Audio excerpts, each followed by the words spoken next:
Hello, this is Ra'ah Zaqen with a presentation about the Stardial Sky Map. One tidbit of astronomical information most people seem to know is their sun sign, but few people know what it actually means. Does your horoscope seem a little bit off? Does it seem to be written for someone else? Chances are it is. If you ask 100 people what their sun sign is, most of them will be able to tell you, but the fact is they may not be correct. The Stardial Sky Map shows the 13 constellations that form the ecliptic. In the course of 1 year, the sun visits a number of constellations. This path is called the ecliptic and is divided into the 12 well-known constellations of the zodiac. But the sun really visits 13 constellations. Ignored by the horoscopes, the constellation Ophiuchus between Scorpio and Sagittarius is the key to understanding the end of times. Ophiuchus' heel is crushing the serpent Scorpio. He holds and tries to keep the fiery flying serpent who said, serpent's caput is reaching for the crown, corolla borealis. The serpent, is seen struggling vainly in the powerful grasp of the man who is named Ophiuchus. In Latin, he is called Serpentarius. He is at one and the same moment shown to be seizing the serpent with his two hands and treading on the very head of the scorpion, marked by the deep red star Antares. In Scorpio, we see merely the effort to wound Ophiuchus in the heel, but here we see the effort of the serpent to seize the crown, which is situated immediately over the serpent's head, and to which he is looking up and reaching for. The contest is for dominion. It was the devil in the form of a serpent that robbed the first man of his crown, but in vain he struggles to wrest it from the sure possession of the second man. Not only does he fail in the attempt, but is himself utterly defeated and trodden underfoot. To view a demo of the Stardial, navigate to www.stardial.us. Learn all about it with the Stardial. Click on Demo on the right-hand side of the page and use the arrow to find your date of birth. Find out where the sun was when you were born. You could be an Ophiuchus. And now for some fun and games. Really, does your horoscope seem a little off every day? Does it seem to be written for someone else? Chances are it is. On the star dial, point the arrow to your date of birth and read the name of the constellation.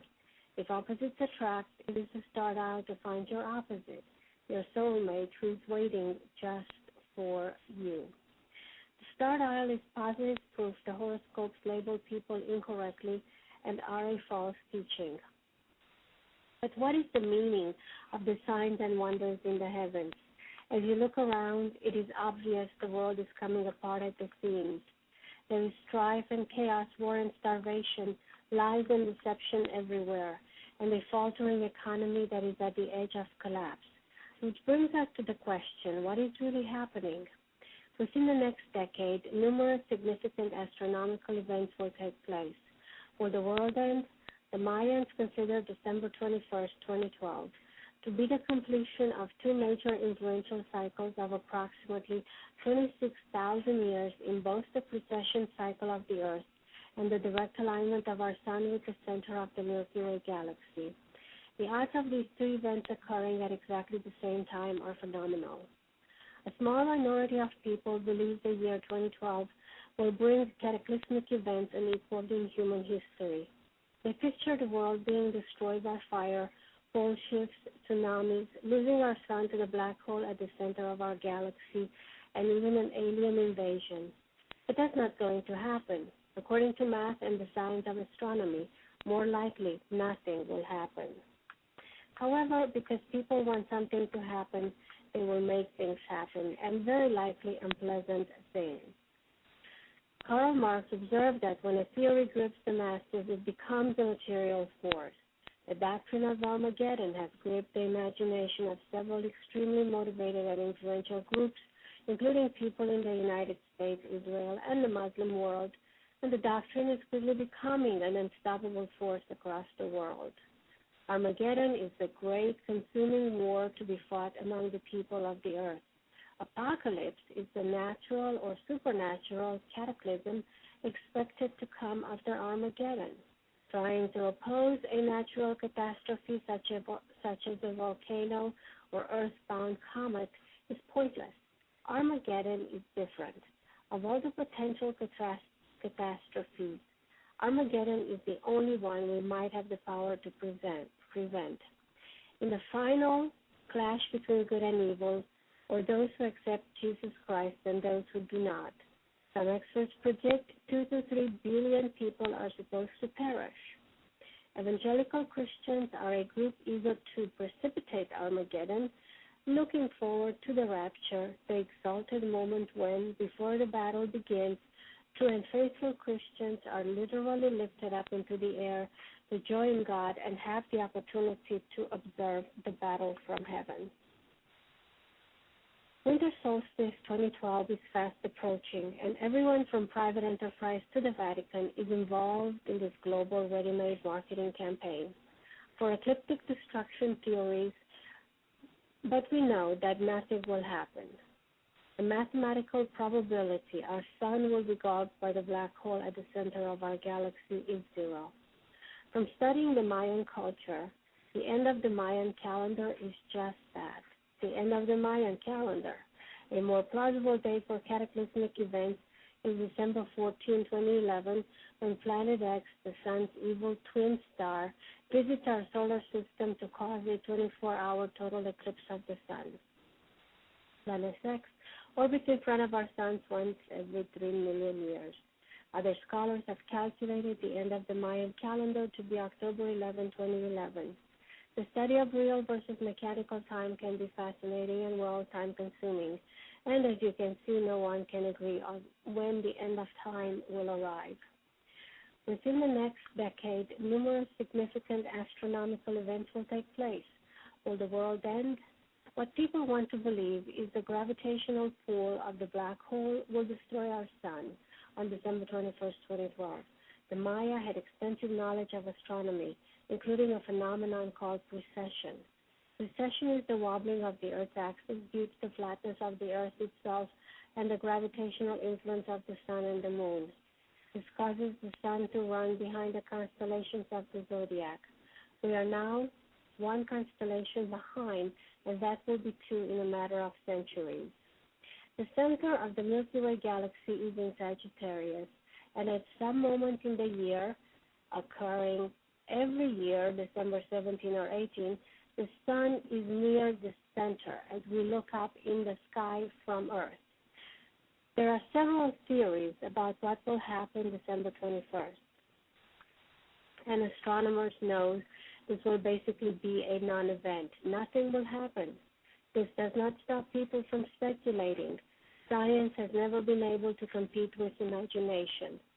The upside of this controversy is people will be more curious about the universe as we approach 2012 and study the sky more. This event will probably generate a lot of interest in math and science. Scientists have discovered black holes in many galaxies and assume that is the normal situation or even a criterion for the formation or existence of galaxies. There is a black hole at the center of our own Milky Way galaxy. Black holes regularly display horrifying table manners by guzzling stars and anything else caught in their field of gravity. So the sun is in front of or over the center of the black hole at the center of the Milky Way galaxy each year in December.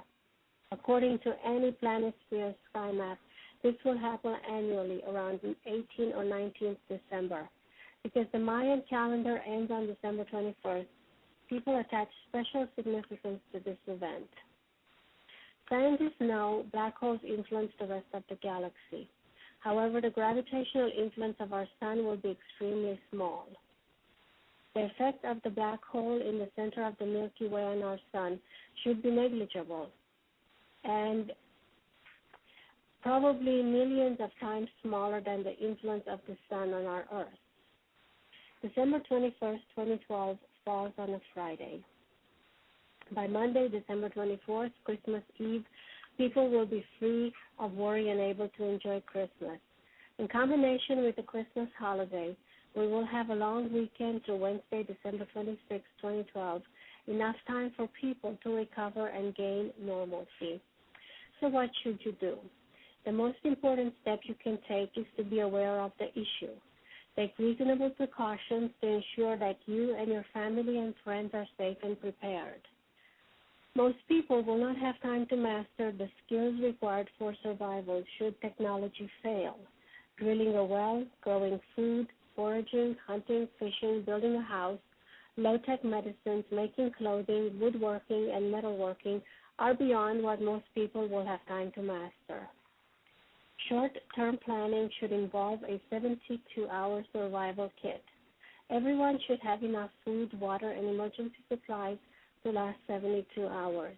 Anticipate how many people you want to include in your emergency plan and pay special attention to the needs of any elderly, small children, or infants on your list. Don't forget radios and first aid supplies. In addition to water, the most important supply in both short and long-term planning is energy. In the event the power grid fails, it would be important to have a backup power supply. Though not everyone can be off the grid, it is possible to take at least one circuit in your home off the grid. A hybrid wind-solar unit makes sense because when the sun does not shine, the wind usually blows and generation is theoretically feasible almost around the clock. Should a magnetic pole shift occur suddenly in 2012, both wireless and radio communication will be disrupted. The only difference between radio and wireless waves is the frequency. The effect of a magnetic pole shift on the electric grid may be marked by loss of power and consequently the failure of radio and wireless transmitters. The power grid transmission itself would not be affected by a magnetic pole shift. Electromagnetic waves generated by electricity traveling through the wires are not affected by magnetic fields. The electrons would still be able to go home, home, home. But what if power generators, which rely on magnetic fields to generate electricity, all of a sudden have 3 times the magnetic pull under them? Actually, it won't matter because they won't operate underwater anyway. Antarctica will become a paradise, and Arkansas, for example, will be under a glacier like Kentucky once was before global warming from dinosaur SUVs melted the ice. My point is the transmission should not be affected. Energy generation using conventional sources would be. Thus, even if you cannot afford to make your entire house off the grid, please consider making some backup power using renewable energy generation. Most modes of transportation, such as airplanes and ships, navigate by satellite communication. All pilots use GPS for convenience. However, pilots know how to use sextants and charts to navigate in the absence of electronic communication. If your pilots paid attention in school, they should be safe, and travel should go just fine. Countries throughout the world will experience similar problems. Are you a warrior? Someone who tends to panic in an emergency? Whether you're a warrior or not, it's wise to stay informed. Articles and books about the 2012 phenomenon are big business, and the list of titles grows longer every day. Don't let your frustrations get the better of you come December 2012. If you do experience minor delays and inconveniences, put your feet up and relax. Get out and take a walk. Take deep breathing exercises. Get together with friends and console yourself with the thought that we are all in the same boat. With only 545 days to go, this is Ra'ah Zaqen asking you to stay safe.